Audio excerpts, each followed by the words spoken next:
नामदेव जी रोज जाते थे विट्ठल का दर्शन करने और रोज प्रार्थना करते, मेरी मैया रोज भोजन बनाती है, आप कभी पाने के लिए आओ ना ठाकुर जी।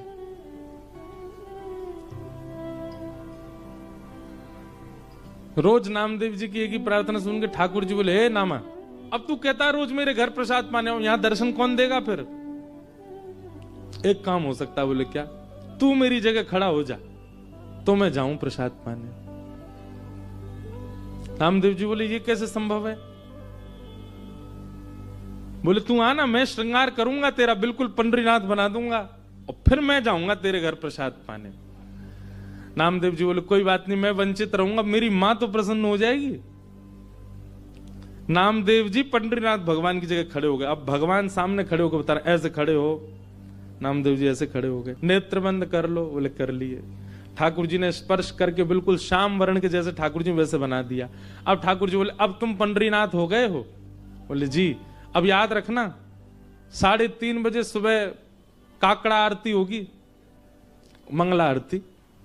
और काकड़ा आरती में ये पुजारी लोग बिल्कुल विचार नहीं करेंगे, ठंडे जल से नवाएंगे, ठिठरना नहीं। उसके बाद तुमको दूध से नवाएंगे, ठिठरना नहीं। नामदेव जी बोले, मुझे नहीं बनना पंडरीनाथ। बोले नहीं, अब तो तू खड़ा ही रहे यहीं पे, अब तेरे को भी तो पता चले मुझे क्या अनुभव होता है।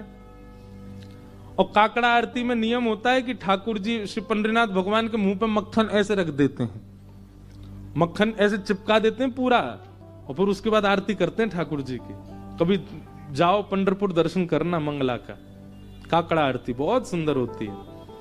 तो ऐसे मक्खन रख देंगे, मन तो होगा तेरा खाने का पर चाटना नहीं। अगर नेक भी मक्खन खत्म हुआ तो पुजारी बहुत मारेंगे।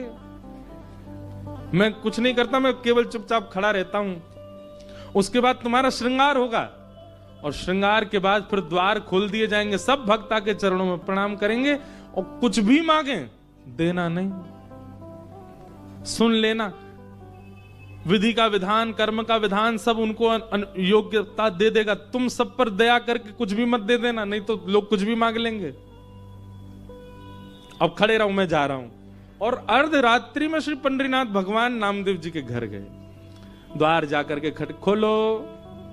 जैसे ही द्वार खोला माने, आहा, जैसे ही द्वार पर पंडरीनाथ भगवान को देखा, नामदेव जी की माता जी तो आनंदित हो गई, चरणों में गिर पड़ी। ठाकुर जी बोले, मैया जल्दी पवाओ, भूख लगी मुझे। ये पुजारी लोग एक ही चीज खवा, पूरन पोली खवाते रहते हैं।